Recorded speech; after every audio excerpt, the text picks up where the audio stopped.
Assalamu alaikum wa rahmatullahi wa barakatuh, c'est Nazmi, j'espère que vous allez bien. Donc on se retrouve aujourd'hui pour débuter ensemble une nouvelle série de vidéos qui s'intitule Ilmul Imla.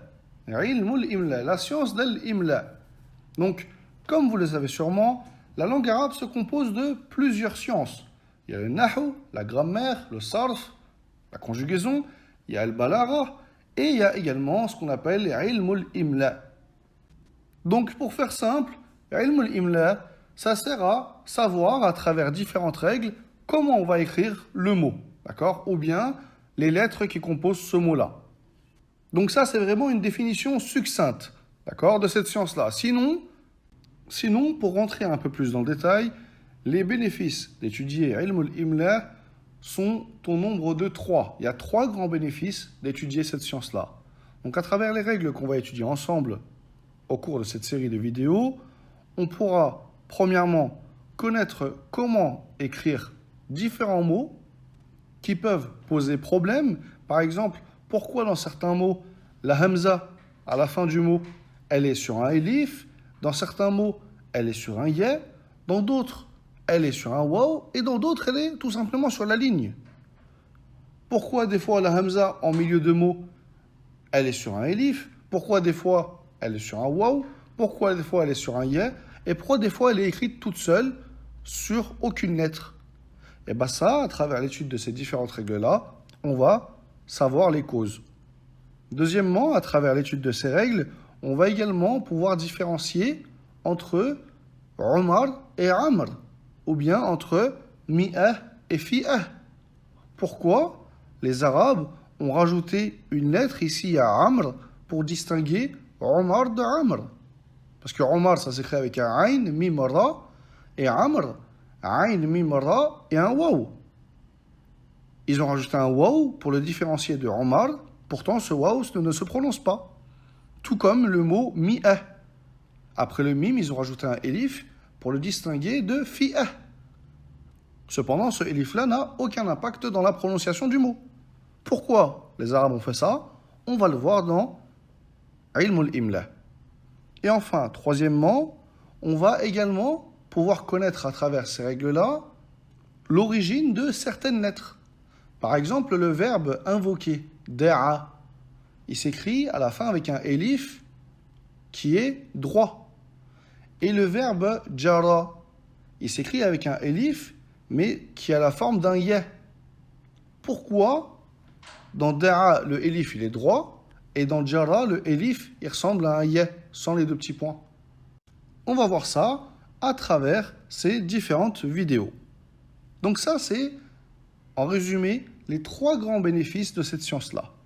Maintenant, pour vous faciliter, il faut savoir que cette science-là, c'est une science qui est courte. Ce n'est pas une science qui est longue, comme par exemple la grammaire, qui est très longue, il y a énormément de chapitres. Ou bien la conjugaison, qui est longue, d'accord? Et les chapitres sont difficiles. Ilmul Imla tourne autour de 5 grands chapitres seulement. D'accord? 5 grands chapitres seulement. Après, bien sûr, il y a des sous-chapitres, mais c'est vraiment 5 grands sujets et vous avez vraiment fait le tour de cette science-là. Donc, c'est déjà plus facile que la grammaire ou la conjugaison. De plus, vous verrez que les règles ne sont pas si compliquées que ça. D'accord? C'est pour cela qu'Inch'Allah, ce qu'on va faire, on va faire ensemble un cours par semaine qui sera publié le dimanche, pour que vous ayez le temps d'assimiler les différentes règles qu'on verra ensemble. Donc ces 5 grands chapitres sont Al-Bab al-Awwal al-Hamza, tout ce qui traite autour de la Hamza, lorsqu'elle est en début de mot, lorsqu'elle est en milieu de mot, lorsqu'elle est en fin de mot. Comment on l'écrit? On va voir ça dans le premier chapitre. Al-Bab al-Thani al-Alif al-Layyinah, c'est tout simplement le elif qui sert à allonger, donc qui soit en milieu de mot comme dans Qala, ou bien en fin de mot, comme dans Jara. D'accord? Donc on va voir les règles qui traitent autour du Eliful Layyina. Al-Babu Thalith, Al-Huruf allati tuzadu. Donc les lettres qu'on va rajouter dans certains mots, mais qui ne vont pas être prononcées. Comme par exemple dans Ulaika. Après la Hamza, il y a un waw, mais pourtant ce waw-là, on ne le prononce pas. On n'allonge pas, on ne dit pas Ulaika. Non, on dit Ulaika. Mais pourtant, on a rajouté un waw. Ou bien, par exemple, comme on avait dit au début, Amr. on a rajouté un waouh et on ne le prononce pas. Dans mi'ah, on a rajouté un elif et on ne le prononce pas. Donc on va voir toutes les règles qui traitent autour de ceci. D'accord? Des lettres que les Arabes ont rajoutées dans certains mots, mais qui ne se prononcent pas. Al-bab al-rabi' al-huruf allati tunqasu. Donc, les Arabes ont également des fois enlevé certaines lettres des mots, mais pourtant on les prononce. Comme par exemple, hadha, hadha. Le ha, on l'allonge. Pourtant, il n'y a pas de elif.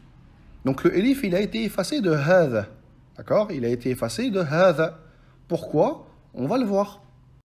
Enfin, 5e chapitre, al-bab al-khamis, al-faslu wal-wasl.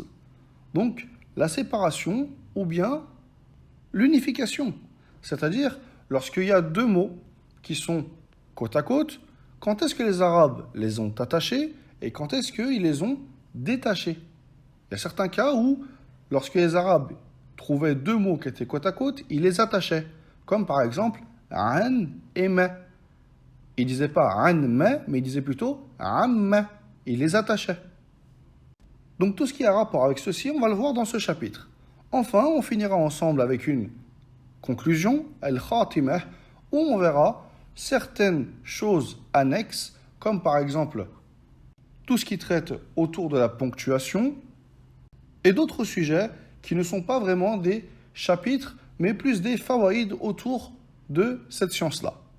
Donc voilà, déjà, juste avec cette introduction, vous avez un aperçu global de cette science-là. Et on peut voir ensemble que cette science-là, ce n'est pas une science qui est compliquée, ce n'est pas une science qui est longue, c'est une science qui est simple, courte, et qu'on va étudier ensemble à travers ces différentes vidéos. Elle tourne autour de 5 grands chapitres, et moi, je vous retrouve la semaine prochaine, Inch'Allah, pour le premier épisode, où on va commencer ensemble l'étude de la Hamza. Assalamu alaikum wa rahmatullahi wa barakatuh, c'est Nazmi, j'espère que vous allez bien. Donc on se retrouve aujourd'hui pour continuer ensemble notre série de vidéos sur Ilm al-Imla. On avait vu dans l'épisode précédent que Ilm al-Imla était une science qui était courte et facile. Elle a des règles à apprendre. Une fois ces règles apprises, vous aurez fait le tour de cette science-là.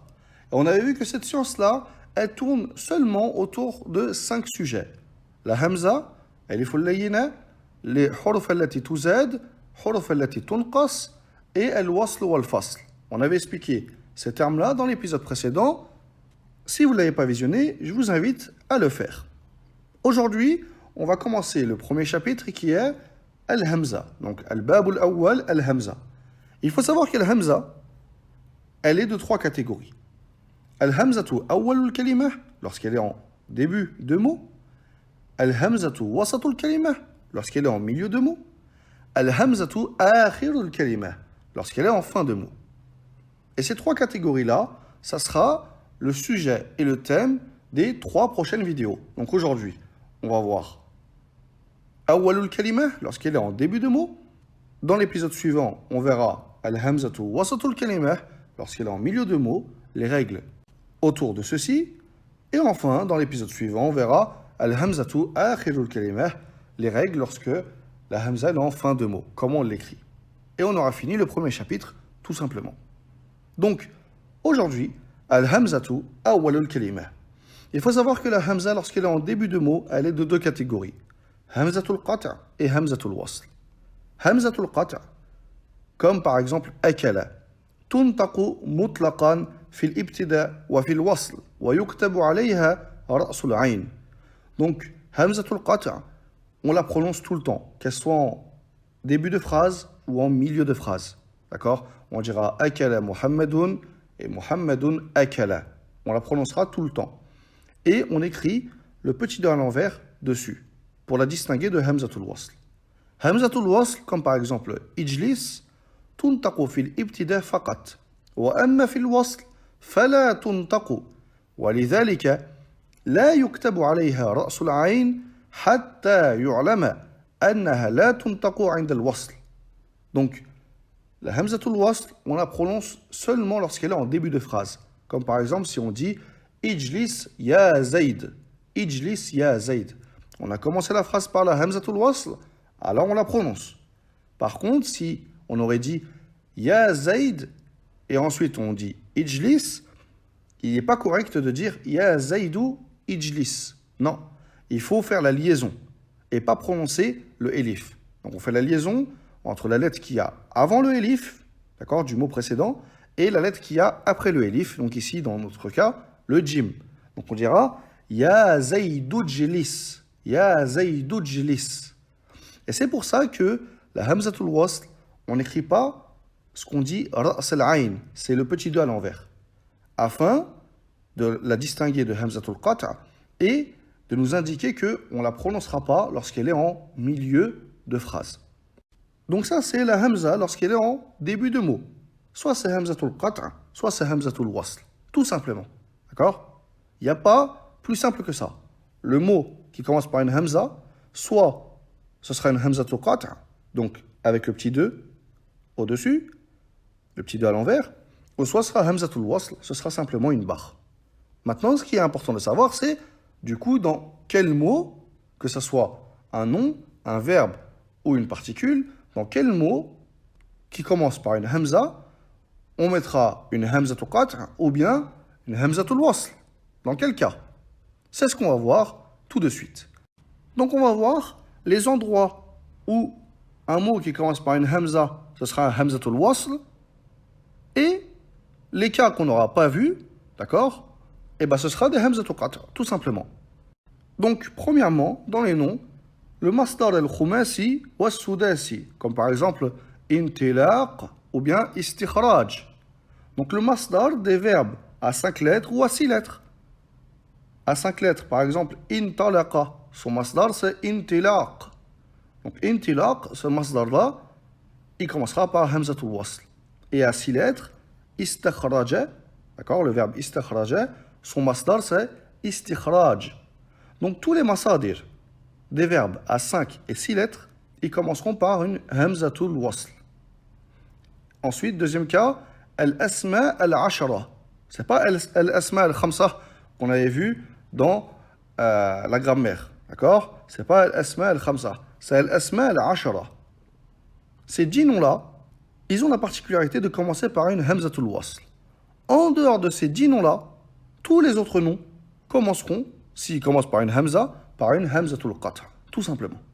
Donc, ces 10 noms-là, c'est ism, donc qui veut dire un nom, ibn, fils, ibnah, fille, imru'un, un homme, imra'atun, une femme, ist, c'est pour indiquer par là où sort la grosse commission, comme ils disent, ibnum, c'est un synonyme de ibn, d'accord, qui veut dire fils également, Ithnan, 2 au masculin, Ithnatan, 2 au féminin, Aymunullah, qui est une manière de jurer par Allah. D'accord? Donc ces 10 noms-là, ils commencent par Hamzatul Wasl. En dehors de ces 10 noms-là, si ça commence par une Hamza, ce sera Hamzatul Qat'a, tout simplement. D'accord? Donc vous apprenez ces 10 noms-là. En dehors de ces 10 noms-là, si ça commence par une Hamza, ça commencera par une Hamzatul Qat'a.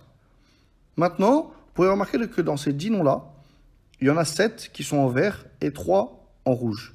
Pourquoi j'ai mis 7 en vert?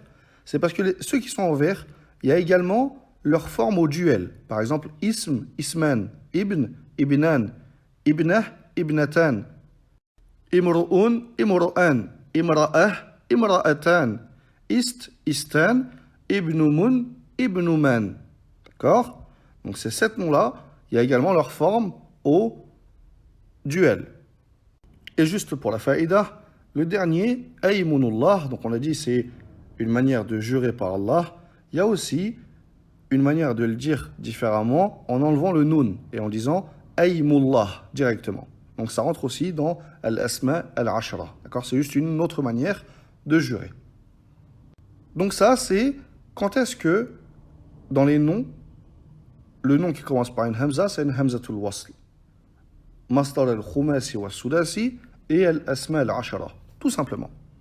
Fil af'al, dans les verbes, le mardi et le amr, khumasi et sudasi. Donc, le mardi, khumasi et sudasi. Par exemple, intalaqa, istakhraja. Le verbe a 5 lettres et à 6 lettres, au mardi et au amr, il commencera par une hamzatul wasl. D'accord?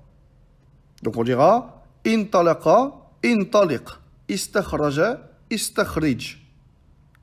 Et deuxième endroit dans les verbes où ça commence par hamzatul wasl, c'est le amr thulathi.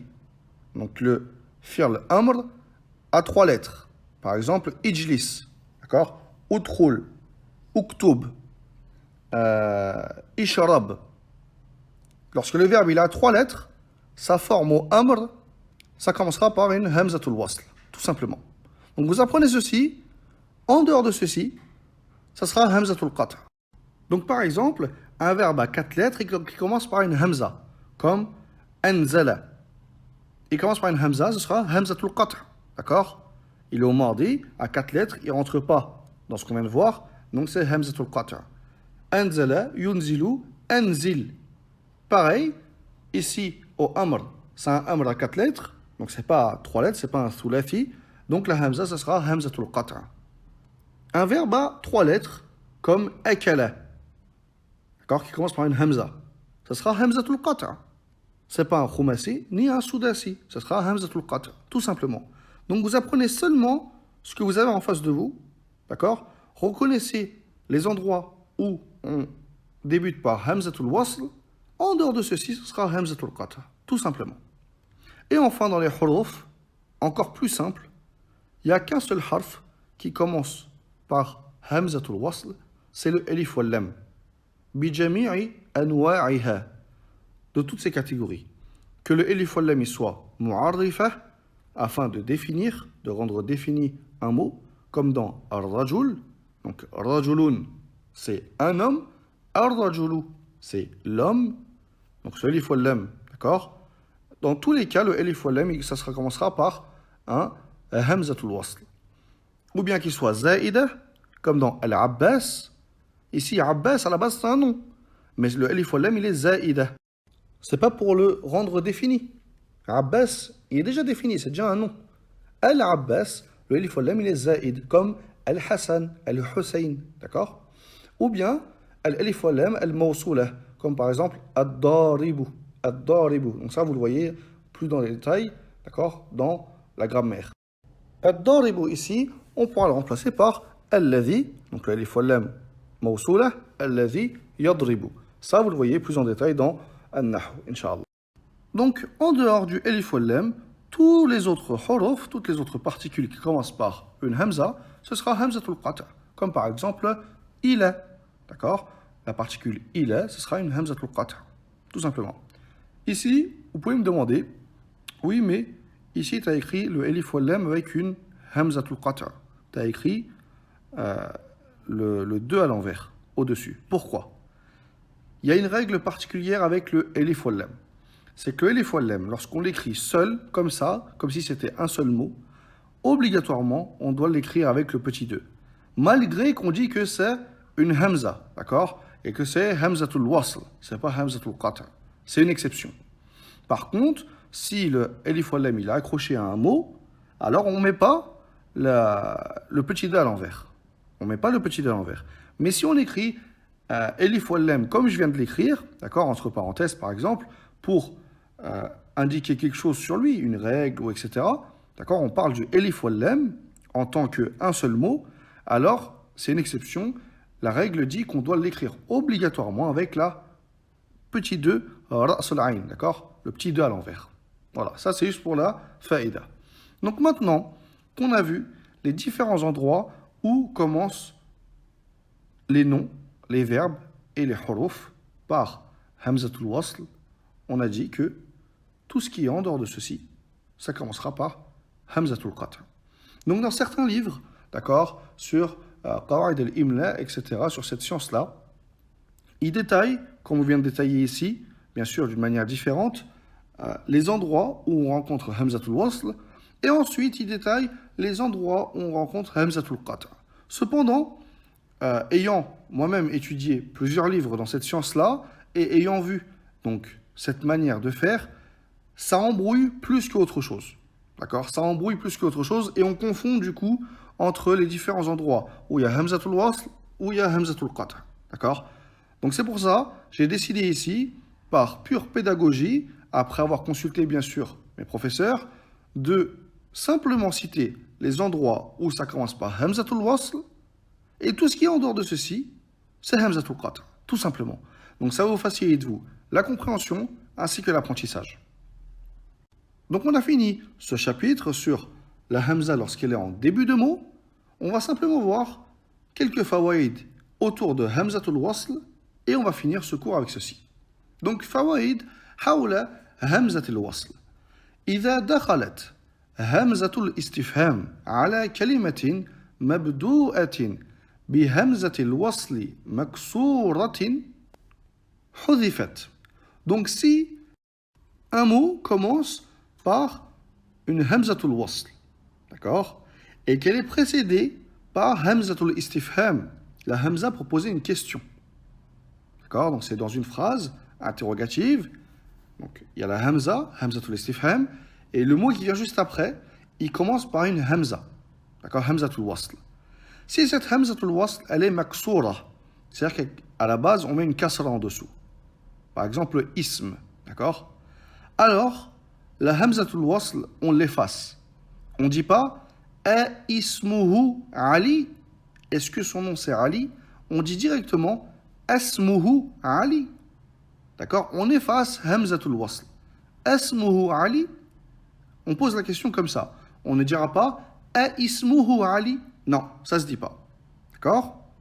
Donc, إذا دخلت همزة الاستفهام على كلمة مبدوءة بهمزة الوصل مكسورة حذفت اسمه علي. Et si le mot il commence par hamzatul wasl maftuha, donc il y a une fatha au-dessus du hamzatul wasl, comme par exemple Allah, d'accord, le nom d'Allah Azza wa Jal, Allah, et qu'il est précédé par hamzatul istifham zida maddun, donc on allonge, d'accord, on rajoute un med, donc les deux hamzatul istifham et hamzatul wasl ils fusionnent et on rajoute la grande vague au-dessus pour allonger le son, d'accord, le med. Donc on dit Allahu khayrun amma yushrikun. Allahu, on allonge le son. Allahu khayrun amma yushrikun.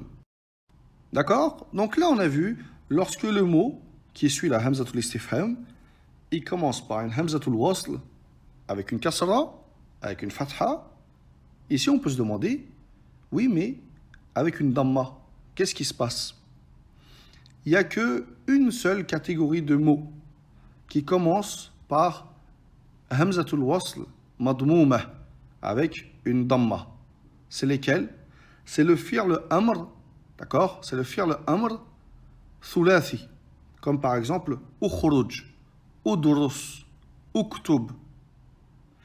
Et le fi'l amr aslan, c'est un talab, c'est une demande.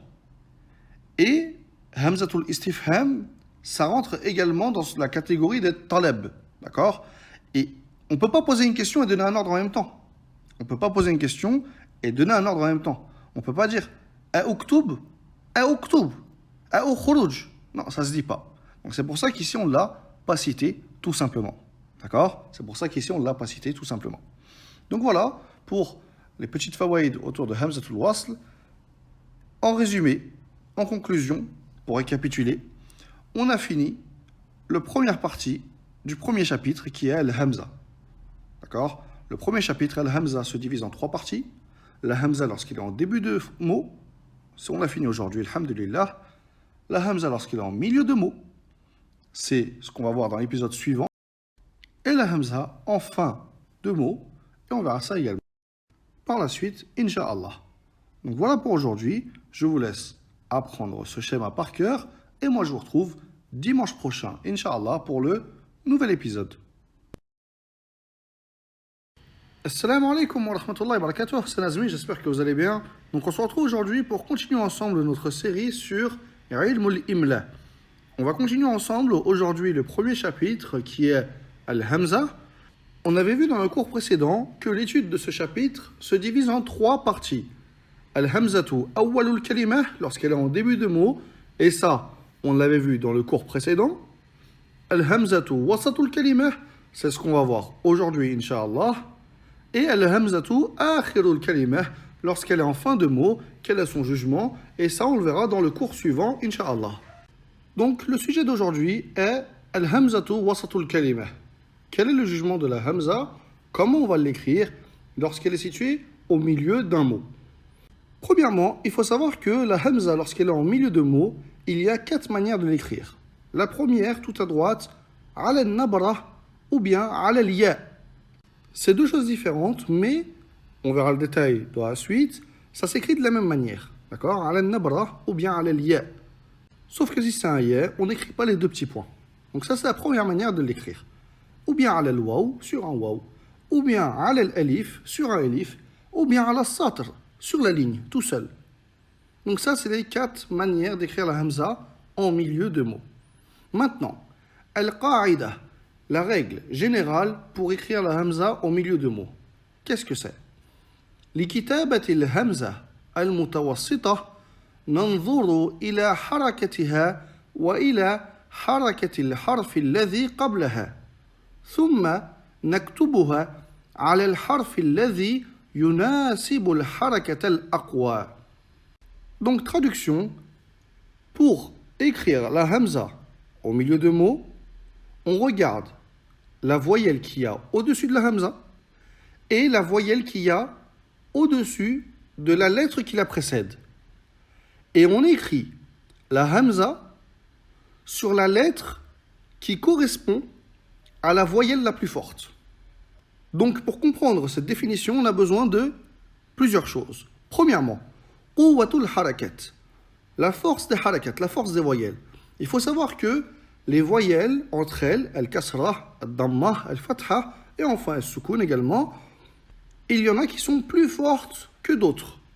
La kasra, c'est la plus forte. Ensuite vient la damma. Ensuite vient la fatha. Et enfin la moins forte, c'est la sukun. Et la lettre qui convient à ces voyelles-là, d'accord, qui convient, qui vont de pair avec ces voyelles-là, donc avec la kasra, c'est soit le ya ou la nabra. La nabra, c'est-à-dire la petite boucle, d'accord, soit le ya, soit la nabra. La damma, elle va de pair avec le waw. La fatha, elle va de pair avec le elif. Et la soukoun, elle n'a pas de pair. D'accord? Elle ne va pas de pair avec une lettre. Donc maintenant qu'on sait ça, relisons la définition. لكتابة الهمزة المتوسطة ننظر إلى حركتها. Donc on regarde la voyelle que la hamza est là. وإلى حركة الحرف الذي قبلها. Et à la harakat, la voyelle que la lettre qui la précède, qui précède la hamza, est là. ثم نكتبها. Ensuite on l'écrit. Donc la hamza on va l'écrire على الحرف الذي يناسب الحركة الأقوى. Donc on va l'écrire la hamza sur la lettre qui va de pair avec la voyelle la plus forte. Donc par exemple, si dans un mot la hamza elle a une kasra, elle est précédée d'une lettre qui a une damma. Alors la hamza, on va l'écrire sur le ya ou bien un nabra. Pourquoi? Parce que la kasra, elle est plus forte. La kasra, elle est plus forte que la damma. Deuxième exemple. Si la hamza, elle a une damma, la voyelle qui la précède, c'est une fatha. Alors la hamza, on va l'écrire sur un waw. Tout simplement. Donc, afin de bien assimiler ceci, on va voir des exemples ensemble. Donc, amthila, sa'ima. Sa'ima. Ici, la hamza, elle a une kasra. Elle est précédée par une fatha. Donc, on va l'écrire ala al-ya. D'accord? Ici, pourquoi on dit ala al-ya et non pas ala al-nabra? C'est parce que le asl ici, c'est un ya. D'accord? Mais pour reconnaître le asl d'un mot, ça, on voit ça dans le sarf. Là, on traite sur ilm al-imla, comment on écrit donc les différentes lettres.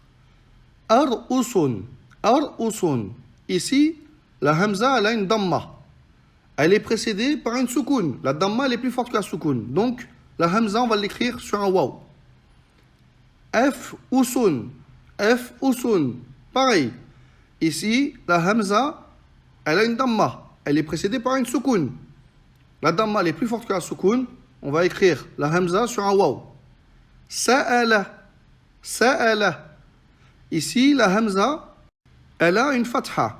Elle est précédée par une fatha. Donc, on l'écrit sur un elif. Il n'y a pas de problème. D'accord? Ta'addaba. Pareil, la hamza, elle a une fatha. Précédée par une fatha, on l'écrit sur un elif.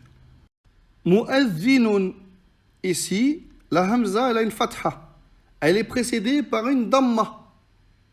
La damma, elle est plus forte que la fatha. Donc la hamza, on va l'écrire sur un waw. Exemple suivant. A'unabbi'ukum. A'unabbi'ukum. Ici, on a deux hamza. Donc on va faire un par un. La première, elle a une damma. Elle est précédée par une fatha. La damma, elle est plus forte que la fatha. Donc, on l'écrit sur un waw.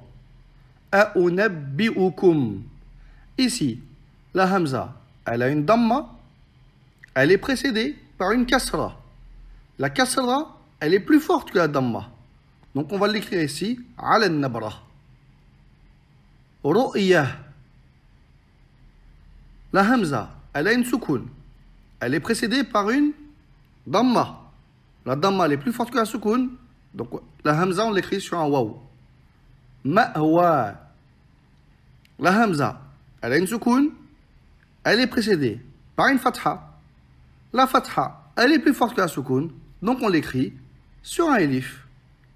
Donc avec ces courts exemples, j'espère que la leçon est un peu plus claire. Dites-vous que la leçon sur al-hamza al-mutawassita, c'est la leçon la plus difficile des trois parties. D'accord? La hamza en début de mot, c'est soit hamzatul wasl, soit hamzatul qat'. C'est facile. Dans le cours suivant, on verra la hamza en fin de mot. Vous verrez, c'est très très simple. La hamza en milieu de mot, c'est légèrement délicat. D'accord? Faut comprendre la force des voyelles. D'accord? Que la kasra, c'est la plus forte. Ensuite, la damma. Ensuite, la fatha. Et enfin, la plus faible, la soukoun. Et que avec chaque voyelle, il y a une lettre qui va de pair. Avec la kasra, c'est el ya ou bien nabra. Avec la damma, c'est le waw. Avec la fatha, c'est un elif. Tout simplement. Donc maintenant que ceci est dit, il y a des exceptions. حالات للهمزة المتوسطة تشذ عن القاعدة العامة. Donc il y a des cas où la hamza al-mutawassita, elle va déroger à la règle. D'accord? Donc elle va pas s'écrire selon la règle générale. Première exception, al-hamzatu al-maftuhatu ba'da alifin sakinatin tuktabu munfaridatan. Donc la hamza qui a une fatha, si elle vient après un elif sakinah, d'accord, donc un med bil elif, alors elle s'écrira à la ligne, comme qira'ah, qira'ah. Si on aurait suivi la règle, ici la hamza, elle a une fatha, elle est précédée d'une soukoun, donc on aurait écrit la hamza sur un elif. Mais les Arabes, dans ce cas-là, écrivaient la hamza sur la ligne, qira'ah. Deuxième exception, al-hamzatu al-maftuhatu ou al-madmoumatu ba'da wawin sakinah. Donc la hamza qui a une fatha ou bien qui a une damma qui vient après un waw sakin. D'accord? Un waw sakin. Donc un waw avec une soukoun. Ou bien un med bil waw. Tuktabu munfaridatan. Donc la hamza on l'écrira toute seule sur la ligne. Comme par exemple taw'am. Taw'am. Ou bien daw'uhu. Daw'uhu. Ici, si on aurait suivi la règle, la hamza, elle a une fatha, elle est précédée par une soukoun, la fatha elle est plus forte, donc on l'écrit sur un elif. Mais non, les Arabes l'écrivaient sur la ligne. Daw'uhu également.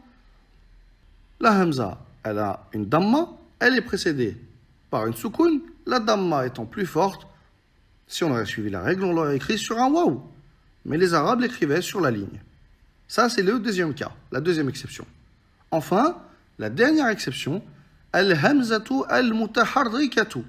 Donc la hamza qui a soit une fatha, soit une damma, ou soit une kasra. D'accord? Elle est mutaharrika, elle n'est pas sakina. Si elle vient, ba'da ya sakina, elle vient après un ya sakin, donc un ya avec une soukoun, ou bien un med bil ya, tuktabu ala nabra. alors on l'écrit sur la nabara, pas sur la ligne, sur la nabara. Comme par exemple, hay'atun, donc la hamza ici elle a une fatha, fay'uhu, la hamza ici elle a une damma, shay'ihi, la hamza ici elle a une kasra. Dans les trois cas, c'est précédé par un ya sakin. Donc on l'écrit ala nabara. Si on aurait suivi la règle, dans le premier cas, hay'atun, on l'aurait écrit sur un elif. Dans le deuxième cas, on l'aurait écrit sur un waw.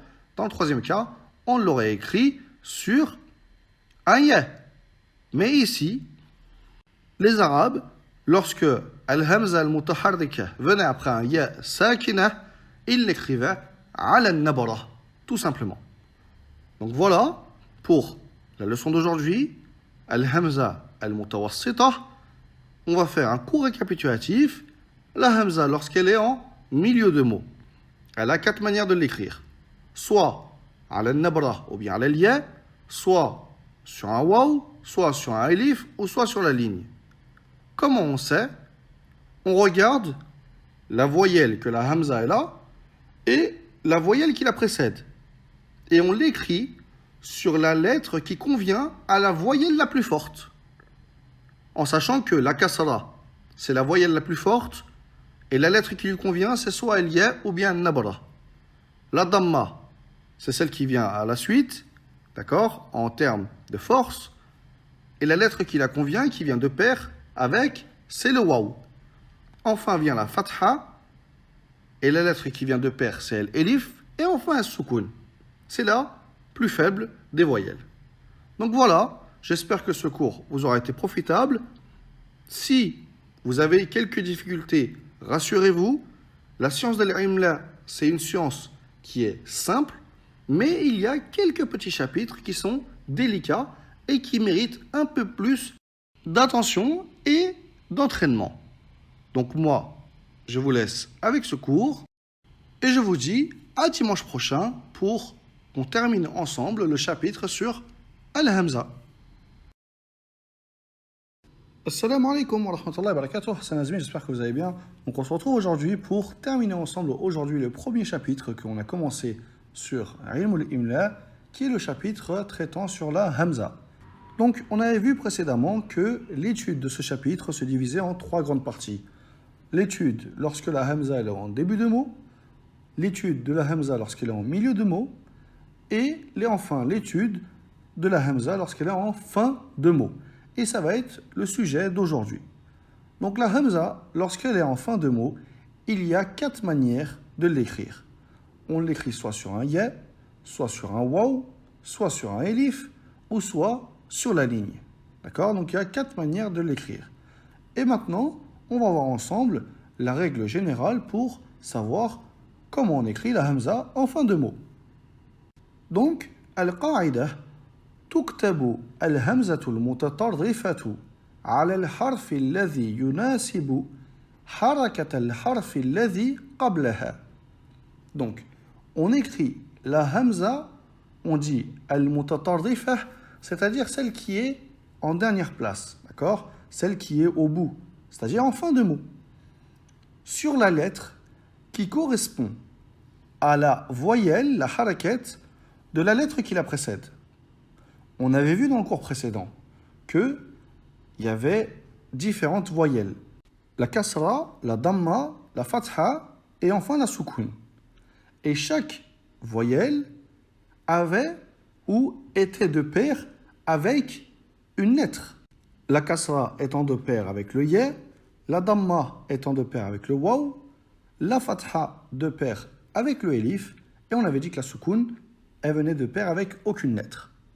Donc, on revient à la règle, on écrit la hamza en fin de mot sur la lettre qui vient de pair avec la voyelle qu'il y a au-dessus de la lettre qui la précède. Donc, au-dessus de la lettre qui précède la hamza.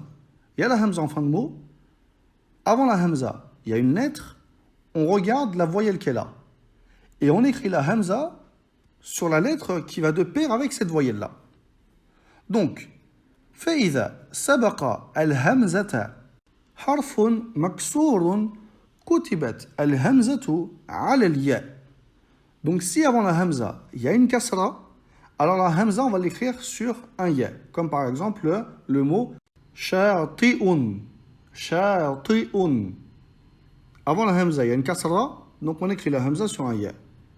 فإذا سبق الهمزة حرف مضموم كتبت الهمزة على الواو. Si avant la hamza, il y a une damma, alors on écrit la hamza sur un waw, comme lu'lu', lu'lu'un, lu'lu'un. D'accord? فإذا سبق الهمزة حرف مفتوح كتبت الهمزة على الألف.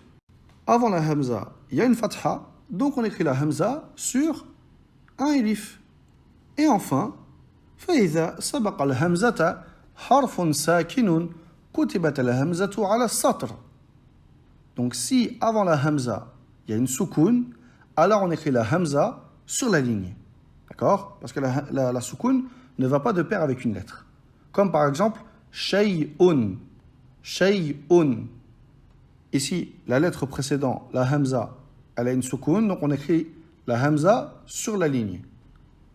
Et également, si la lettre qui précède la hamza, c'est un med. Parce que les moudoud sont considérés comme des soukoun. Donc un med bil waw, bil alif ou bil ya. Comme dans luju'un, sama'un, bati'un. D'accord? À chaque fois ici, la hamza est précédée d'un harf med, le waw, le alif, le ya. Donc on l'écrit sur la ligne. Donc ça, c'est la règle générale. D'accord? C'est très simple. On regarde la voyelle que la lettre qui précède la hamza est là. Si c'est une kasra, alors on écrit la hamza sur un ya. Si c'est une damma, alors on écrit la hamza sur un waw. Si c'est une fatha, alors on écrit la hamza sur un alif. Et si c'est une soukoun ou bien un med, alors on l'écrit sur la ligne. C'est très très simple. Et ici, petite précision, on ne regarde pas la voyelle que la hamza est là. La hamza ici, elle peut avoir une damma, une fatha, une kasra. Ici, on ne regarde pas et on ne fait pas la comparaison entre la voyelle qu'il y a sur la hamza et la voyelle qu'il y a sur la lettre la précédente. Comme on avait vu dans le cours précédent, lorsqu'on voulait savoir comment on écrit la hamza en milieu de mot. Ici, en fin de mot, c'est encore plus simple. On regarde seulement la voyelle de la lettre qui précède la hamza. Et on écrit la hamza sur la lettre qui va de pair avec cette voyelle-là. Tout simplement. Ceci étant compris, on va voir ensemble maintenant deux petites faïdas. Donc, fawaïd. إذا سبق الهمزة المتطرفة واو مشددة مضمومة تكتب منفردة. Comme par exemple dans tabawwu'un. Tabawwu'un. Donc si la hamza à la fin d'un mot, elle est précédée d'un waw qui a une shadda et qui a une damma. D'accord? Donc il y a une shadda et une damma, comme dans tabawwu'. Tabawwu'. Alors la hamza ici, on va l'écrire sur la ligne. Ça, c'est la règle. D'accord? C'est une faïda, c'est un cas qu'il faut connaître. Deuxième faïda, al-hamzatul mutatarrifatu allati asluha hamzatun mutawassitatun wa hudhifa al-harfu al-akhiru bisababin nahwi tabqa ala haliha. Comme par exemple, yan'a, lam yan'a. Donc, traduction, la hamza en fin d'un mot. Si à la base, c'était la hamza qui était en milieu de mot, mais que la dernière lettre, d'accord, donc à la base la hamza elle était en milieu de mot, la dernière lettre, elle a été effacée à cause d'une règle grammaticale, d'accord. Et bien la hamza, elle reste comme si elle était en milieu de mot, d'accord, elle reste comme si elle était en milieu de mot. Par exemple, yan'a, yan'a, le verbe yan'a. Ici, la hamza, on l'a écrit sur un elif. Pourquoi? On va réviser le cours précédent. On regarde, elle est en milieu de mots, donc on regarde la voyelle qu'elle a et la voyelle de la lettre précédente. Elle, la hamza, elle a une fatha, la lettre qui la précède, elle a une soukoun. La fatha étant plus forte que la soukoun, alors on écrit la hamza sur un elif. Lorsqu'on a fait précéder ce verbe-là par le harf lem, comme on voit dans la grammaire, lem, ça rend majzoum le verbe qui vient après. Et ici, il a eu comme effet le fait d'effacer la dernière lettre. Alors la hamza ici, elle reste comme si elle était en milieu de mot. On ne la modifie pas. Parce que la dernière lettre, elle a été effacée à cause d'une règle grammaticale. D'accord? Qui est l'ajout de l'em avant le verbe. D'accord? Pourquoi on détaille ceci?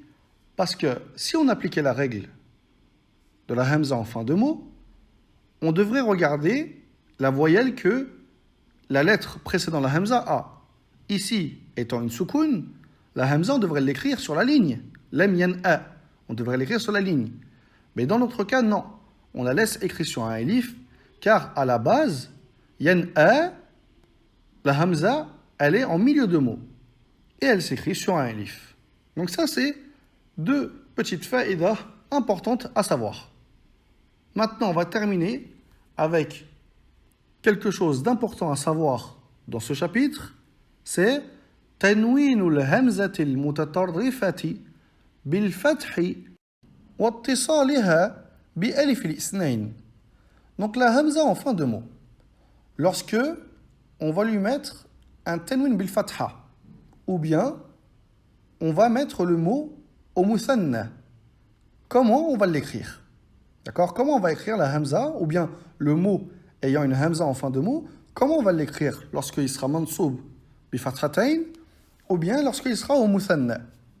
Donc, premièrement, إذا كانت الهمزة المتطرفة مكتوبة على ألف, comme par exemple dans mubtada, donc si la hamza elle est écrite sur un elif à la fin d'un mot, comme le mot mubtada, alors si il est mansoub bi fathatayn, on rajoutera simplement donc les deux fathas, d'accord, on ne rajoute pas de elif après, seulement deux fathas, et si on le met au muthanna, on rajoute un elif et un nun.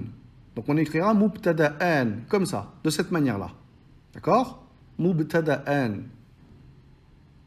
Deuxièmement, إذا كانت الهمزة المتطرفة مكتوبة على واو أو ياء, comme par exemple تكافؤ ou badi'un.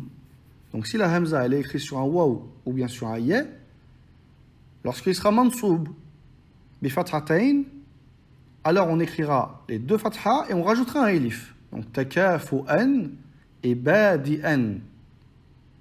Et au muthanna, on rajoutera un elif et un nun. On dira takafu'ani badi'ani. D'accord? Troisième cas, إذا كانت الهمزة المتطرفة مكتوبة منفردة. Donc si elle est écrite toute seule sur la ligne, pas sur un elif, pas sur un waw, pas sur un ya. Ici, il y a trois cas. Premier cas, si elle vient après un elif sakina, comme par exemple sama, alors on rajoutera seulement deux fathas quand il est mansoub, on rajoutera un elif et un nun au muthanna. On dira sama'an et sama'ani. Si la hamza qui est toute seule, elle vient après un waw sakina, comme dans l'uju, on rajoutera deux fathas, mais on rajoute un elif dans ce cas, contrairement à sama'. Et au muthanna, pareil, on rajoutera un elif et un nun. L'uju'ani. D'accord? Donc là, on voit la différence. Si la hamza elle vient après un elif sakina, on rajoute les deux fathas, mais sans elif. D'accord? Pour pas que elif, hamza, elif. Pour pas que ça se suit comme ça. Par contre, si la hamza après elle vient waw sakina, alors dans ce cas-là, lorsque le mot il sera mansoub, alors on rajoutera le elif à la fin, en plus des deux fathas. Et enfin, si la hamza elle vient après un harf sahih sakin, un harf sahih, c'est-à-dire ni un waw, ni un ya, ni un elif. Et elle vient après toutes les autres lettres, mais qui a une soukoun. Alors il y a deux cas. إذا كان الحرف الذي قبل الهمزة لا يتصل بما بعده. C'est-à-dire que si la lettre qui est avant la hamza, à la base, elle ne s'accroche pas avec la lettre qui la suit, comme par exemple le zay dans juz. Le zay, il ne s'accroche jamais à la lettre qui la suit. Alors lorsque ce sera mansoub, on mettra les deux fathas et le elif, et lorsque ce sera au muthanna, on rajoutera le elif et le nun, tout simplement. Et la hamza restera sur la ligne. Comme c'est écrit ici, juz'an. Par contre, si la lettre qui précède la hamza, à la base, elle s'attache avec la lettre qui la suit, comme par exemple mil'un, le lem ici, il s'accroche d'habitude avec la lettre qui la suit. Et bien lorsqu'on mettra mansoub bi fathatayn, alors on l'écrira sur un nabara. D'accord? On n'écrit plus la hamza toute seule sur la ligne, mais on l'écrit sur un nabara. Donc on dira mil'an, et pareil au muthanna, on dira mil'ani. On l'écrira sur un nabara. Donc pour récapituler, d'accord, c'est un petit peu délicat, d'accord? Il y a pas mal de détails, mais on devait citer ceci ici, c'est important à savoir. Parce que ça peut arriver. Le mot, lorsqu'il se termine par une hamza, forcément, à un moment ou à un autre, vous le rencontrerez lorsqu'il sera au muthanna, ou bien vous devrez le mettre au muthanna, ou bien il sera mansoub à un moment. Donc vous devrez le mettre mansoub, et peut-être bil fathatayn. Donc vous devrez savoir comment l'écrire. Donc en récapitulant, en partant de droite, si la hamza, elle est écrite sur un elif, alors, simplement, on rajoute un elif et un nun au muthanna, et on rajoute seulement 2 fatha lorsque c'est mansoub. Tout simplement. Lorsque c'est écrit sur un waw ou un ya, alors, on rajoute un elif et un nun pareil, au muthanna, et on rajoute 2 fatha et un elif par contre ici, après le waw et après le ya. Et enfin, dernier cas, si la hamza elle est écrite sur la ligne toute seule, il y a 3 cas. Si la hamza qui est toute seule sur la ligne, elle vient après un elif, alors on rajoute seulement 2 fatha. D'accord, 2 fatha. On n'écrit pas d'elif encore après, pour pas que ça fasse elif, hamza, elif. Et au muthanna, on rajoute un elif et un nun, tout simplement. Et la hamza, on la laisse sur la ligne. Si ça vient après un waw saikin, pareil, sauf qu'on rajoute un elif, d'accord, avec les 2 fatha. Parce qu'ici, il n'y a pas de elif, hamza, elif. Donc, on rajoute un elif à la fin. Et si ça vient après un harf sahih sakin, donc pas un waw, pas un ya, pas un elif, toute autre lettre que ces 3 lettres-là, mais avec une soukoun, si la lettre qui a la soukoun à la base, elle ne s'attache pas avec la lettre suivante, comme par exemple dans juz'un, le zay ne s'attache pas avec la lettre suivante, alors, lorsque ce sera mansoub, on rajoute les 2 fatha avec le elif, et lorsque ce sera au muthanna, on rajoute un elif et un nun. Mais la hamza, on la laisse sur la ligne. Contrairement à si la lettre qui a la soukoun, à la base, elle s'attache avec la lettre suivante, alors dans ce cas-là, lorsque ce sera mansoub ou bien au muthanna, alors on mettra la hamza, on la placera sur un nabra, et elle sera plus sur la ligne. Donc voilà, pour le dernier chapitre de la hamza en fin de mot. Et avec cet épisode, on a fini, alhamdulillah, le premier chapitre de Ilm al-Imla, qui est le chapitre traitant sur al-hamza. J'espère que ces différents épisodes vous auront servi à connaître comment écrire la hamza en début, milieu et fin de mot. Et moi, je vous retrouve très vite, Inch'Allah, pour commencer ensemble le deuxième chapitre de Ilm al-Imla, qui est l'étude de Eliful Layyinah. Donc voilà pour aujourd'hui. À très vite, Inch'Allah. Assalamu alaikum wa rahmatullahi wa barakatuh. C'est Nazmi, j'espère que vous allez bien. Donc on se retrouve aujourd'hui pour continuer ensemble notre série sur Ilm al-Imla. On avait vu précédemment que cette science était composée de 5 grands chapitres. Al-Hamza, Al-Aliful Layyinah, Al-Huruf allati tuzad, Al-Huruf allati tunqas, Al-Fasl wal-Wasl. On avait donc vu précédemment le premier chapitre en entier, on l'avait terminé. C'était le chapitre sur la Hamza. On avait vu comment l'écrire lorsqu'elle se situe en début de mot, en milieu de mot et en fin de mot. Aujourd'hui, on va étudier ensemble le deuxième chapitre qui est Al-Aliful Layyinah. Donc pour faire simple, Al-Aliful Layyinah, qu'est-ce que c'est? C'est le elif qu'on va utiliser pour allonger le son A, qui soit en milieu de mot ou bien en fin de mot. Donc de là, on tire la première règle qui est que Al-Aliful Layyinah ne se situe jamais en début de mot, contrairement à la Hamza. Al-Aliful Layyinah est soit en milieu de mot, soit en fin de mot. Ensuite, Al-Aliful Layyinah peut s'écrire de 2 manières. Soit un elif comme un bâton, ou bien comme un ya sans les 2 petits points. La première manière de l'écrire, comme un bâton, c'est la seule et unique manière d'écrire Al-Aliful Layyinah lorsqu'il est situé en milieu de mot. Comme par exemple, qala, qui veut dire dire. Ici, on a allongé le son A avec un elif qu'on appelle eliful layyinah et on l'a écrit comme un bâton. Ou bien, si on veut dire son adolescent à lui, notre voisin, il a un fils, c'est un adolescent, on parle sur lui et on dit son adolescent à lui, on dira fatahu, fatahu. Ici, l'allongement, il est situé en milieu de mots, du coup, on l'écrira avec un bâton. Donc, point à retenir, lorsque l'allongement avec le eliful layyinah est situé en milieu de mots, comme qala ou bien fatahu, alors on l'écrira avec un elif debout, comme un bâton. Maintenant, l'autre manière d'écrire le eliful layyinah, comme un ya sans les deux petits points, à la fin d'un mot, c'est dans 5 cas. Dans 5 cas, à la fin d'un mot, on allongera le son E de cette manière-là, en rajoutant ce elif écrit de cette manière-là, comme un ya sans les deux petits points. Dans tous les autres cas, hormis ces 5 cas-là, à la fin d'un mot, il s'écrira comme un bâton.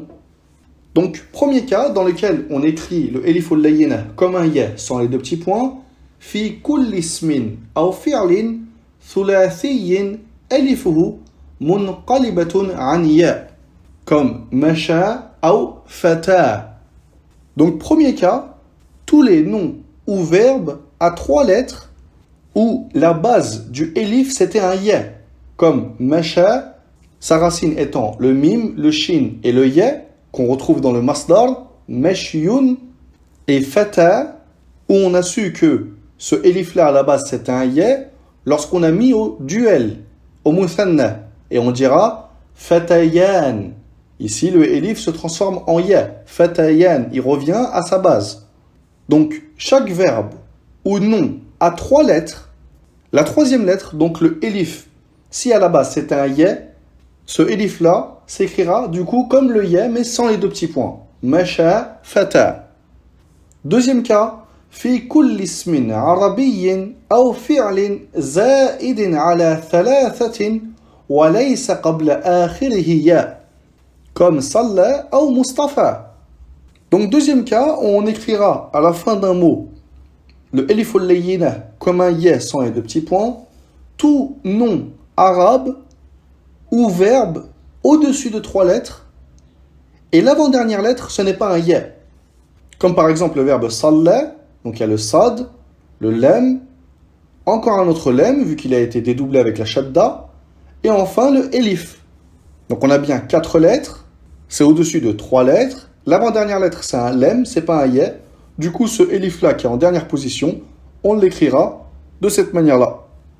Et pareil pour Mustafa, composé de 5 lettres. L'avant-dernière lettre, ce n'est pas un ya, c'est un nom arabe. Du coup, le elif situé en dernière position, eliful layyinah, s'écrira de cette manière-là.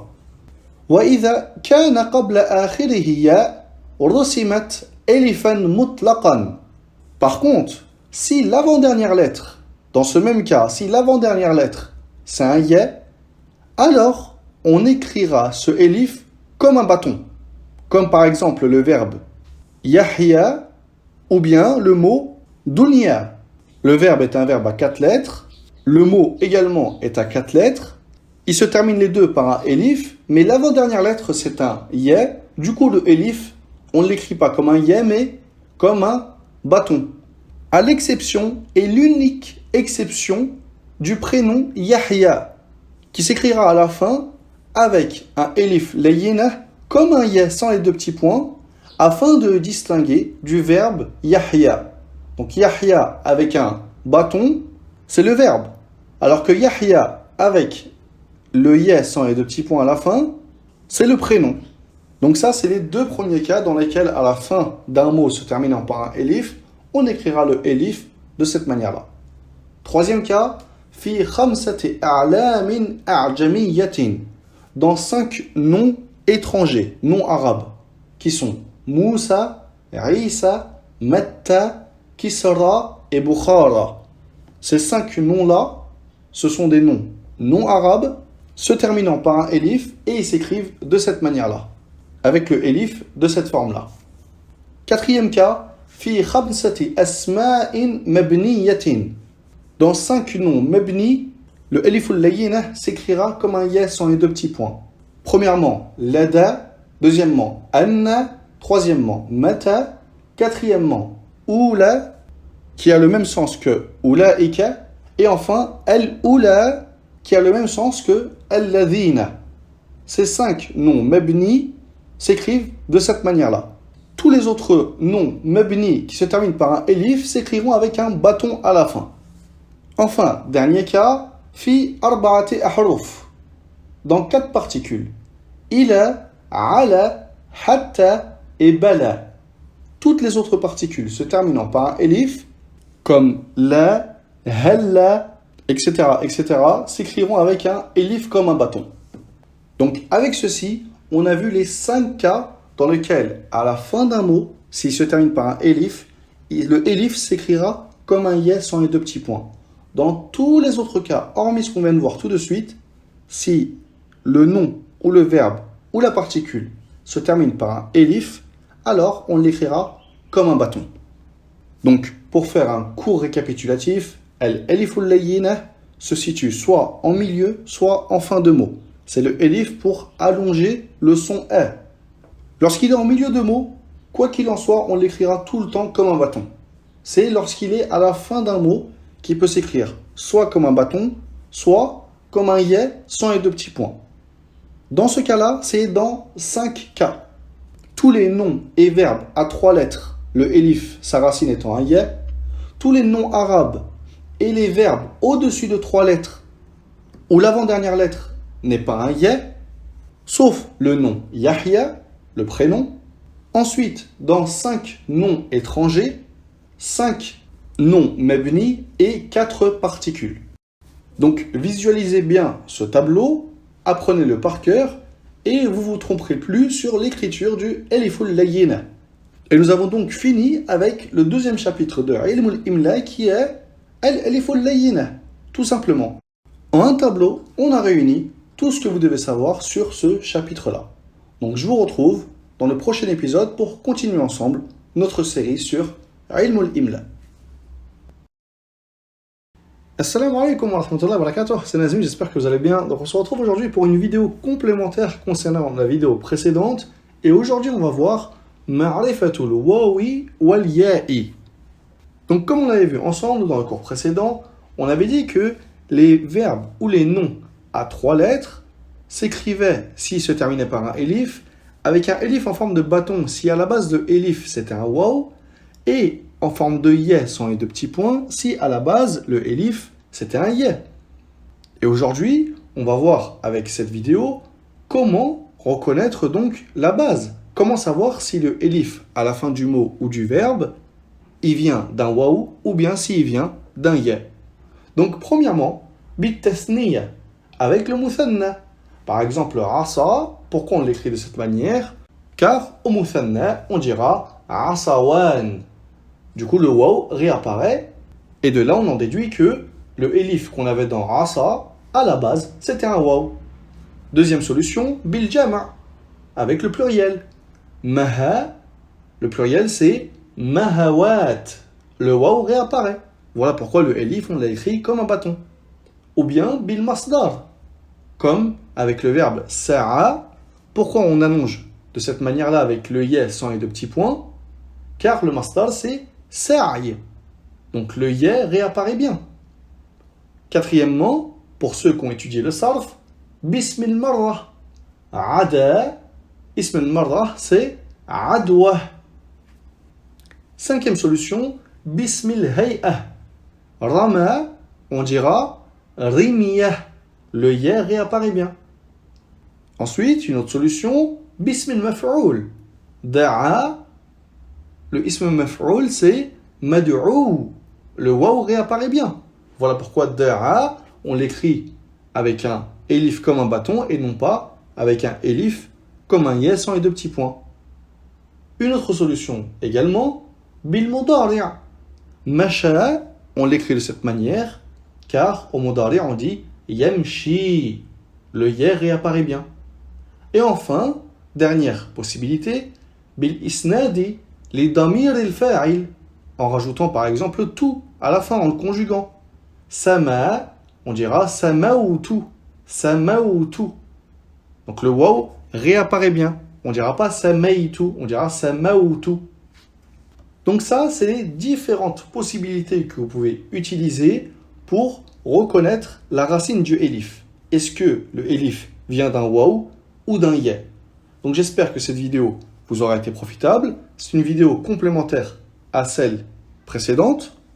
Et dans le cours suivant, on verra ensemble le troisième chapitre de cette science qui est Ilm al-Imla avec al-huruf allati tuzad, c'est-à-dire les lettres qu'on rajoute dans un mot mais qui ne se prononcent pas. Donc voilà pour aujourd'hui. Je vous dis à très vite dans le prochain cours. Assalamu alaikum wa rahmatullahi wa barakatuh. C'est Nazmi, j'espère que vous allez bien. Donc on se retrouve aujourd'hui pour continuer ensemble notre série sur Ilm al-Imla. On avait vu dans les épisodes précédents les 2 premiers chapitres des 5 grands chapitres composant cette science. On avait vu Al-Hamza et Al-Alif al-Layyina. Aujourd'hui, on va voir le 3e chapitre qui est Al-Huruf allati tuzad. C'est-à-dire que dans la langue arabe, il y a une particularité qui est que dans certains mots, on peut rajouter certaines lettres, mais elles ne se prononcent pas. Et les lettres qu'on peut rajouter sont au nombre de 2, Al-Elif et Al-Waw. Donc premièrement, Al-Elif peut se rajouter en milieu de mot ou en fin de mot dans certains cas. En milieu de mot, on rajoutera le Elif, mais ne se prononcera pas seulement avec le mot mi'ah, qui veut dire 100. Fi kalima mi'ah, on rajoute le Elif, mais ne se prononce pas. Ensuite, en fin de mot, tarafan, barda waw al-jama'a, on rajoutera le Elif s'il est précédé du waw al-jama'a. Donc, par exemple, avec le verbe kharaju, on rajoute le Elif, mais il ne se prononce pas. Donc ça, c'est les 2 cas à retenir concernant le Elif. Il se rajoute en milieu de mot avec le mot mi'ah et en fin de mot quand il est précédé du waw al-jama'a et ne se prononcera pas dans ces 2 cas-là. Ensuite, il y a également le waw qui peut être rajouté en milieu de mot et en fin de mot. En milieu de mot, on le rajoutera dans 3 mots. Ulaika, le ism ishara ulaika, qu'on traduira par cela, ulu, qui a le même sens que sahib, et ulat, qui a le même sens que sahibat. Donc dans ces 3 mots, le waw a été rajouté mais ne se prononce pas. Enfin, en fin de mot, le waw peut être rajouté avec le prénom Amr, afin de le distinguer de Omar. Donc avec ce prénom, Amr, on rajoutera le waw mais ne se prononcera pas. Donc ça, c'est les cas où on rajoute le waw et ne se prononce pas. En milieu de mot avec ulaika, ulu et ulat, et en fin de mot avec le prénom Amr. Donc avec ce tableau récapitulatif, vous avez l'ensemble du chapitre sur Al-Huruf allati tuzad. C'est-à-dire que si vous apprenez ce tableau par cœur, vous avez compris la très grande majorité de ce que vous devez savoir sur ce chapitre. Et bien sûr, pour ceux qui souhaitent aller encore plus loin dans cette science, il y a d'autres détails ici qu'on n'a pas cités volontairement afin de faciliter la compréhension et aussi par souci de clarté. Donc pour ceux qui souhaitent aller encore plus loin, vous trouverez dans la description de la vidéo des liens de livres en PDF récapitulant ce qu'on vient de dire ici de manière concise et avec des détails en plus pour ceux qui le souhaitent. Donc voilà pour aujourd'hui, j'espère que ce cours vous aura été profitable et moi je vous retrouve dans le prochain cours pour voir ensemble le 4e chapitre de cette science qui est Al-Huruf allati tunqas. Assalamu alaikum wa rahmatullahi wa barakatuh, c'est Nazmi, j'espère que vous allez bien. Donc on se retrouve aujourd'hui pour continuer ensemble notre étude sur Ilm al-Imla avec l'étude du 4e chapitre qui est Al-Huruf allati tunqas. Donc il faut savoir que dans la langue arabe, il y a certains cas où on va effacer des lettres d'un mot. Mais attention, ce n'est pas toutes les lettres qui peuvent être effacées et ce n'est pas dans tous les mots. Il y a des cas bien particuliers qu'on va voir dans notre étude. Donc premièrement, il faut savoir qu'il y a 5 choses qui peuvent être effacées. Al-Elif, Al-Elif al-Lam, le Waw, le Ya et le Nun. Ces 5 choses-là peuvent être effacées dans certains cas. Aujourd'hui, on va voir en détail avec le Elif, car c'est la partie la plus longue à étudier. Et ensuite, dans les cours suivants, on verra le reste. Donc, premièrement, al-elif, dans quel cas il peut être effacé? Il peut l'être en début de mot, en milieu de mot et en fin de mot. En début de mot, c'est dans 3 cas, avec le mot ibn ou ibnah. Et quand est-ce qu'on l'efface avec ibn et ibnah? On va le voir en détail dans le cours suivant, car c'est un chapitre qui mérite une explication particulière. Donc pour ibn et ibnah, dans certains cas, on va effacer le elif, comme on verra dans le cours suivant. Deuxièmement, on effacera le elif du mot ism dans al-basmalah al-kamila, lorsqu'on dit Bismillahir-Rahmanir-Rahim. C'est ce qu'on appelle al-basmalah al-kamila, avec ar-Rahman ar-Rahim qui vient à la suite. Dans ce cas-là, le elif de ism est effacé. Enfin, troisième cas, on effacera le elif du elif wal-lam, qui sert à définir un nom, lorsqu'il sera précédé d'un lem. C'est-à-dire que le elif se retrouve du coup entre 2 lemmes. Par exemple, si on dit Innahu lal-haq. Innahu lal-haq. À la base, c'était Innahu al-haq. Un elif wal-lam. Lorsqu'on a rajouté le lem pour faire un tawkid, pour appuyer le sens, le elif a disparu.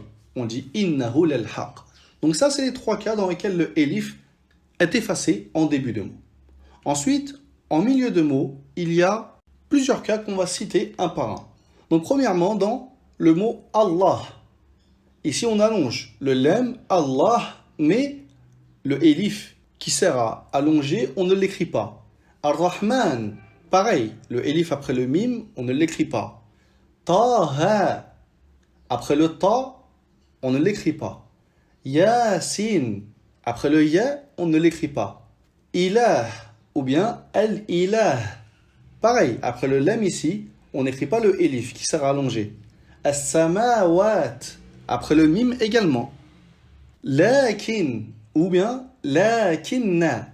Ici, on allonge le lam, mais pourtant, il n'y a pas de elif qui est écrit. Ulaika, ou bien thalathami'ah.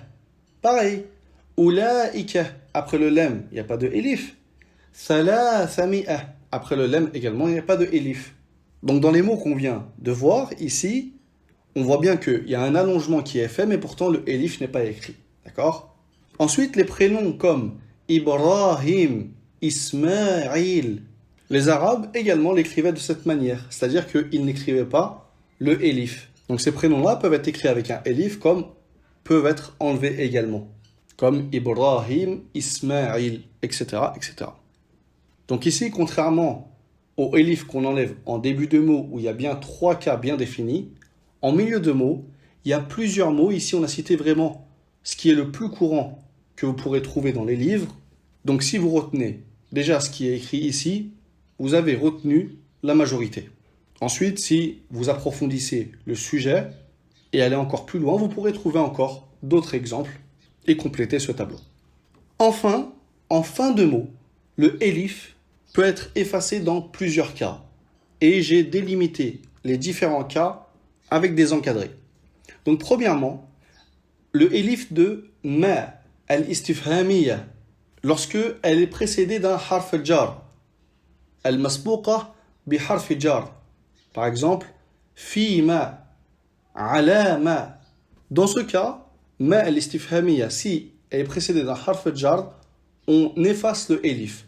Fi ma, ala ma. Ensuite, dans hadha, hadhihi et haula'i. Le ha au début, c'est ce qu'on appelle un ha at-tanbih. Normalement, il est suivi d'un elif. Mais dans ces 3 cas-là, hadha, hadhihi et haula, il est prononcé mais effacé. Ensuite, cas suivant, le ha at-tanbih, lorsqu'il est suivi d'un damir mabdou bi hamza, comme ana par exemple, ou anta. Ha ana, ha anta. Dans ce cas, le elif du mot ha at-tanbih est effacé. Ya suivi d'un alam mabdou bi hamza. Le ya qui sert à faire un nida, à appeler quelqu'un, si il est suivi d'un prénom qui commence par une hamza, alors on efface le elif du ya. Ya Ahmed. Donc on accrochera le ya avec la hamza du prénom. Ya Ahmed. Également le ya, lorsqu'il est suivi de ahl, de ay ou de ayya. On efface le elif du ya et on l'accroche directement avec la hamza de ces trois mots. Ya ahla salah, ya ayyuha rajul, ya ayyatuha nafsul mutma'inna. Donc on voit bien que le elif du ya a été effacé et accroché directement avec la hamza de ces trois mots.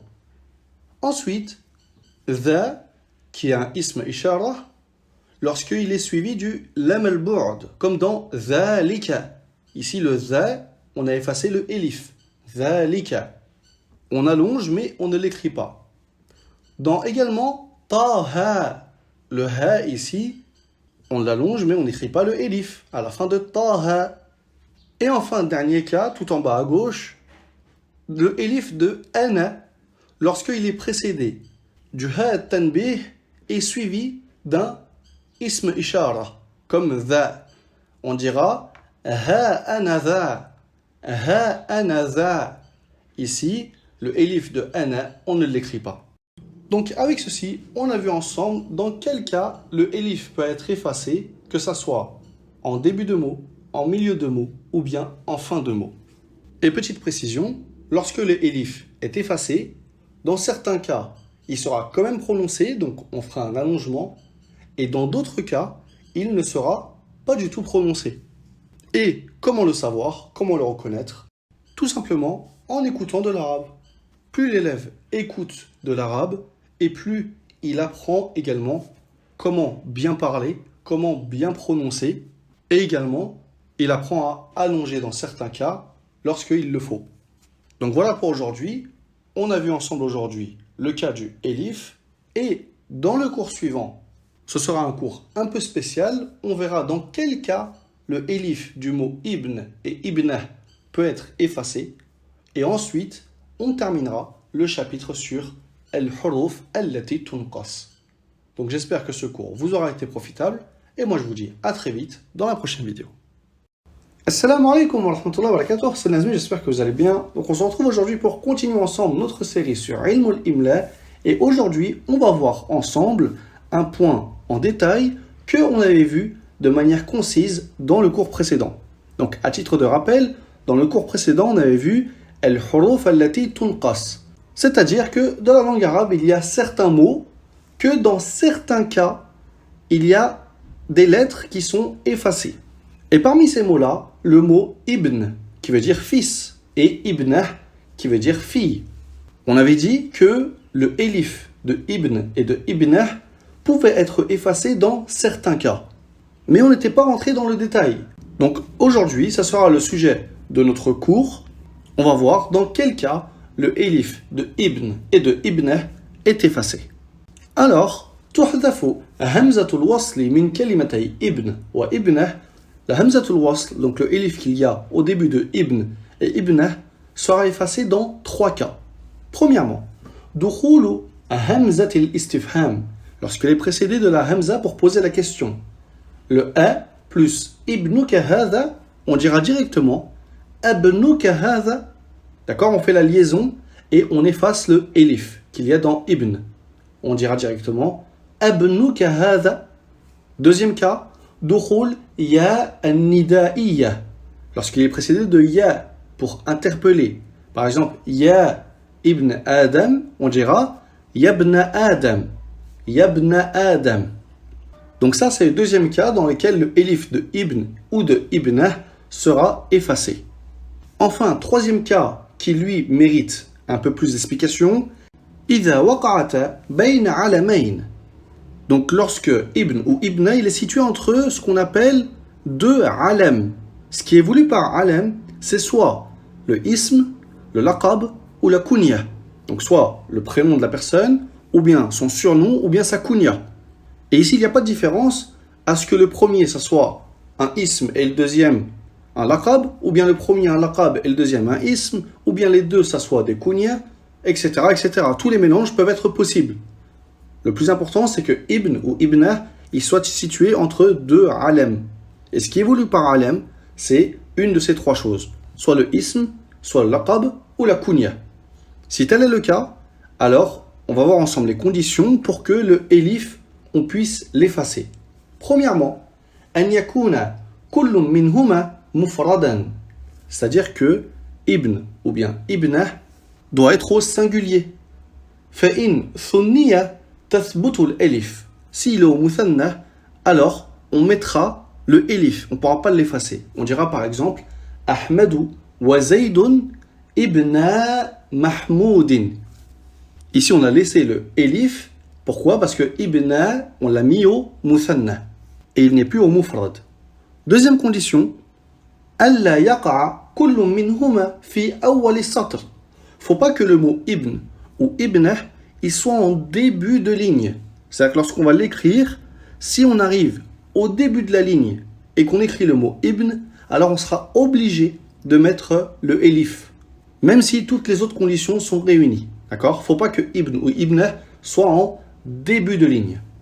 Troisième condition, alla yufsala bayna al-alamayn. Faut pas que le mot ibn ou ibnah soit séparé par une chose du alam. Il faut pas qu'il soit séparé de lui. Wa illa baqiyat al-elif. Sinon, le elif restera. Par exemple, si on dit Ali al-Karim ibn Muhammad. Ici, Ali a été séparé de ibn par al-Karim. Du coup, on a laissé le elif dans ibn.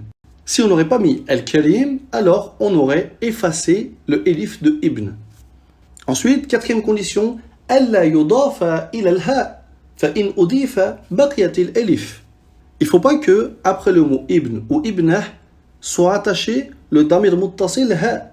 Comme dans le cas où on dirait Ja'ani Khalidun wa Ahmadu ibnuhu. Ici, lorsqu'on a dit ibnuhu, on doit laisser le elif. Enfin, cinquième et dernière condition, an yakuna kullu minhuma na'tan la khabaran. Il faut que le mot ibn ou bien ibnah, ça soit un na'at qui décrit le prénom précédent et non un khabar. Dans quel cas on dira que c'est un khabar? Avec un exemple, ce sera plus clair. Par exemple, si on dit Ibn man Muhammad. Muhammad est le fils de qui? On dit Muhammad ibn Zayd. Muhammad est le fils de Zayd. Ici, ibn Zayd, c'est une information, c'est un khabar. On est venu répondre à la question Muhammad est le fils de qui? C'est le fils de Zayd. Ici, ibn Zayd, c'est un khabar et non pas un na'at. Le na'at, c'est dans le cas où on vient d'écrire. Par exemple, si on aurait dit Muhammad ibn Zayd fil fasl. Muhammad, fils de Zayd, il est dans la classe. Ici, on voit bien que dans ce contexte, lorsqu'on a dit ibn Zayd, on ne l'a pas dit dans le but de dire que c'est le fils de Zayd. Pour répondre à la question, c'est le fils de qui? Mais on l'a cité pour décrire Mohammed. C'est quel Mohammed? C'est Mohammed, fils de Zayd.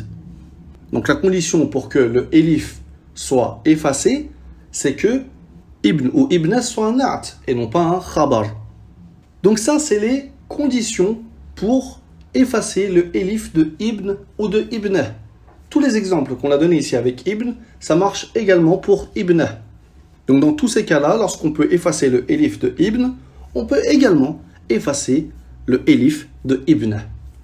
Et pour conclure, quelques fawaïd, il faut savoir qu'il n'y a pas de différence dans le nom qui viendra après ibn. Par exemple, si on dit Mohammed ibn Zayd, si Zayd c'est son père, ou bien son grand-père, ou bien si on dit Mohammed ibn Fatima, que Fatima c'est sa mère, ou bien sa grand-mère, ça marche. Dans tous les cas, si les conditions qu'on a citées dans ce cours sont réunies, on peut effacer le elif. La règle de base, c'est que ibn ou ibna doit être situé entre deux alam. Que ce soit le fils et le père, ou bien le petit-fils et le grand-père, ou bien le petit-fils et la grand-mère, ou bien le fils et la mère, ou encore d'autres cas encore que je n'ai pas cités, comme par exemple la fille et le père, etc., etc. Dans tous ces cas-là, ça marche, tant que ces conditions-là sont réunies. Enfin, dernière faïda, le lien qu'il y a entre le mot bint et ibna. Les deux veulent dire la même chose. Seulement, bint, c'est le féminin de benu, et ibna, c'est le féminin de ibn. Ibna, on peut lui effacer le elif si ces conditions-là sont réunies. Donc on l'écrira directement ba nun tamarbuta, comme on écrirait un b et un noun pour ibn lorsqu'on efface le elif. Et bint, c'est tout simplement le féminin de benu. Comme par exemple quand on dit Beni Israël, par exemple. Mais les deux mots, bint et ibn, ont exactement le même sens. Donc voilà pour aujourd'hui. J'espère que ce cours vous aura été profitable. Pour récapituler simplement, le elif de ibn ou ibn peut être effacé dans 3 cas.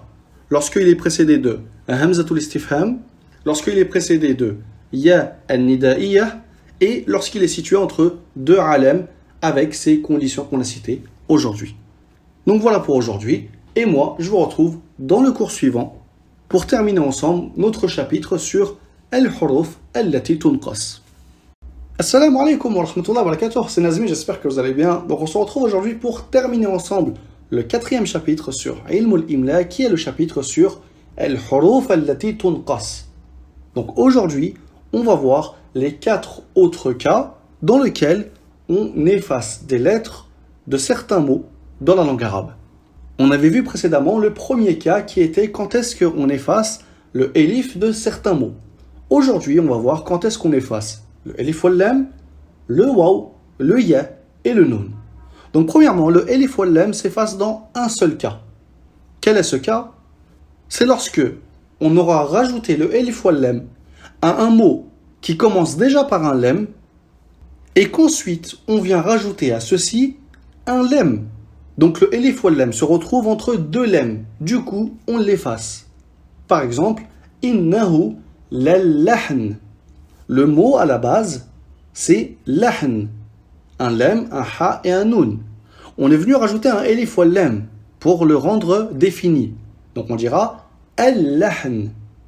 Et lorsqu'on a rajouté le lem, qui ici c'est un lem pour at-tawkid, pour appuyer le sens de la phrase, du coup le elif wal lam s'est retrouvé entre 2 lems, entre le lem at-tawkid et le lem qui est la première lettre du mot lahn.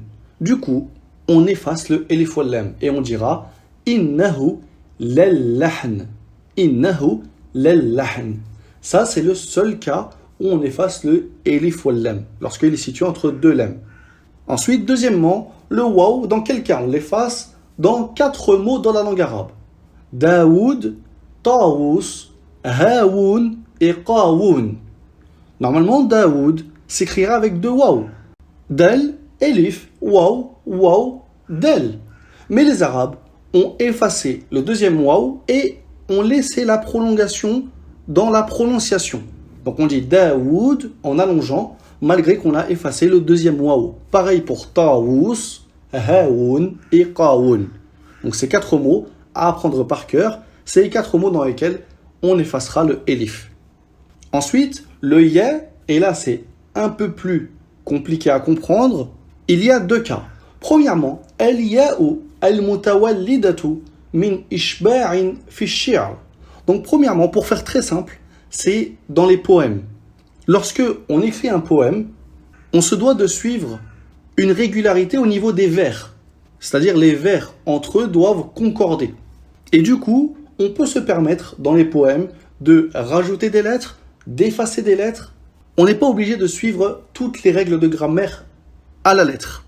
Et du coup, parmi les cas où on peut effacer le ya d'un mot, c'est dans le poème lorsque on doit respecter donc la concordance des vers et qu'on avait au préalable pratiqué ce qu'on appelle al-ishba', c'est-à-dire le fait de gonfler une lettre avec la voyelle. Au lieu de dire hadhihim, on dirait hadhihimi. On gonfle le mime avec la kasra, ce qui fait qu'on produit un ya à la suite. Au lieu de hadhihim, on dit hadhihimi. Et comme dans les poèmes, pour suivre une concordance dans les vers, on peut supprimer des lettres, et dans ce cas-là, on peut supprimer le ya et laisser la kasra sous le mime et dire hadhihimi. Donc ça, c'est le premier cas, d'accord? Mais c'est spécifique au poème. Et le deuxième cas, c'est ce qui a été rapporté par une tribu parmi les Arabes. Donc on va le citer ici, mais ce n'est pas quelque chose que on dit tout le temps. C'est littéraire, c'est fasih, mais ce n'est pas quelque chose qu'on utilise, nous, dans la vie du quotidien. C'est quoi ce deuxième cas dans lequel on efface le ya? Ya ul manqous المعرف بألف واللام الموقوف عليه بإسكان ما قبل الياء في لغة. Donc, on va expliquer terme par terme.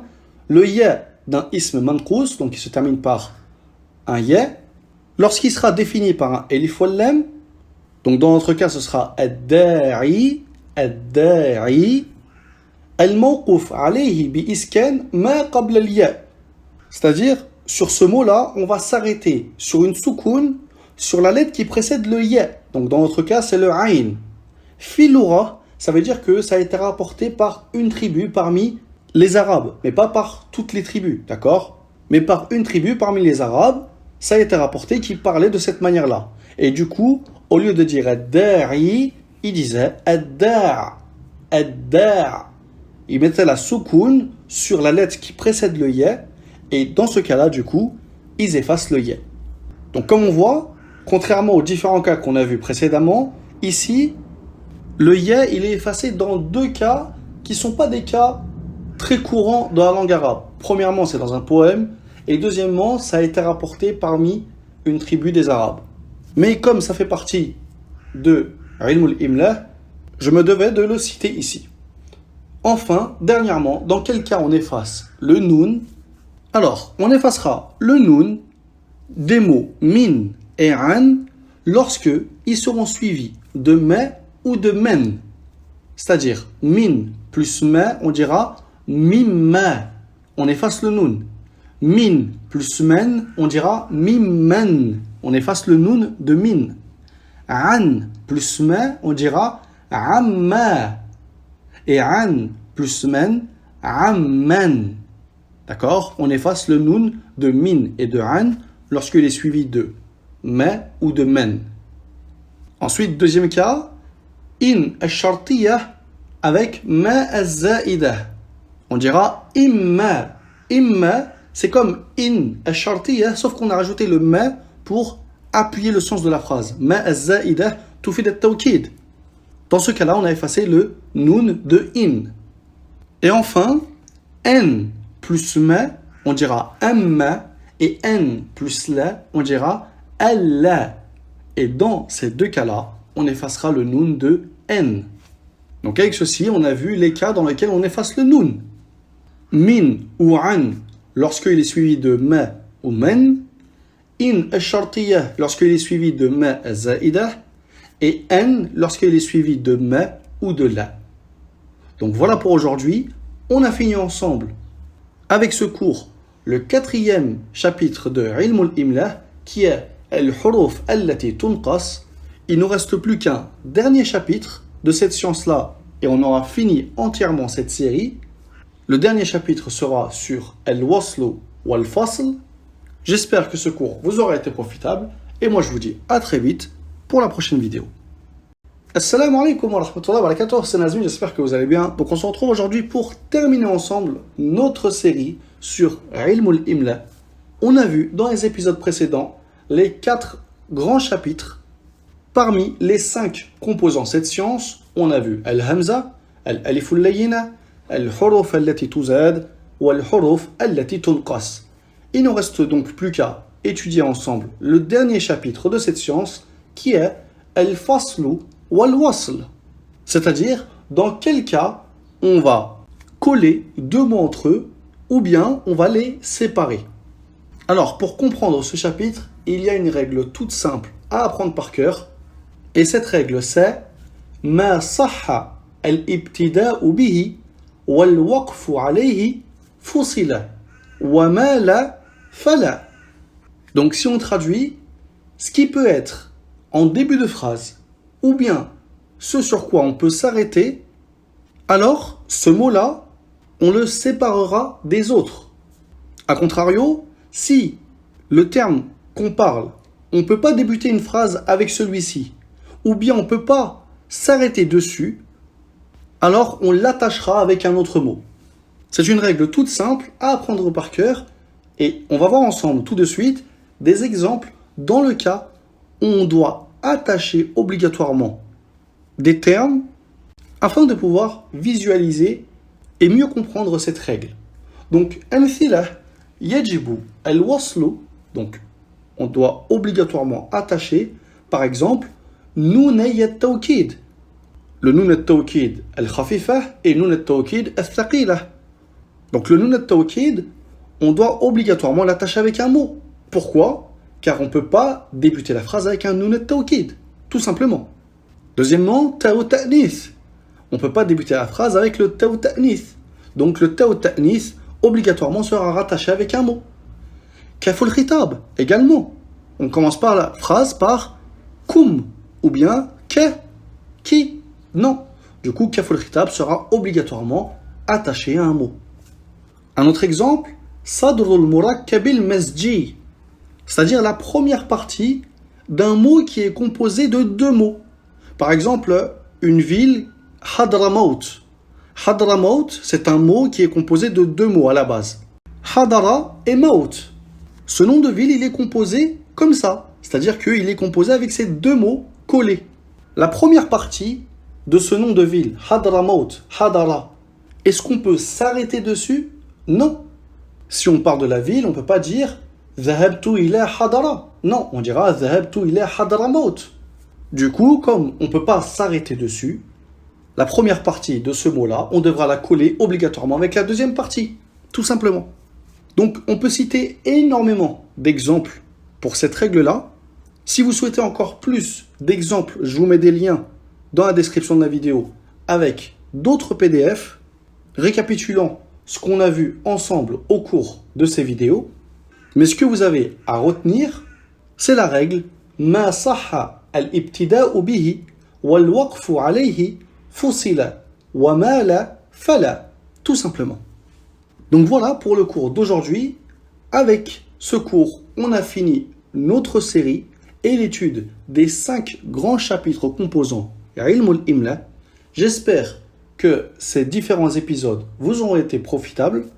On a vu ensemble de manière suffisante ce que vous devez connaître sur cette science. Si vous souhaitez aller encore plus loin, vous trouverez des PDF dans la description de la vidéo que vous pourrez télécharger pour réviser ce qu'on a pu voir au cours de ces épisodes et aller encore plus loin dans l'étude de cette science. Mais déjà, si vous maîtrisez ce qu'on a vu au cours de cette série, vous maîtriserez déjà la très grande majorité de cette science, de ce que vous devez connaître. Donc voilà pour cette série. J'espère qu'elle vous aura été profitable et moi je vous retrouve très vite pour de nouvelles vidéos.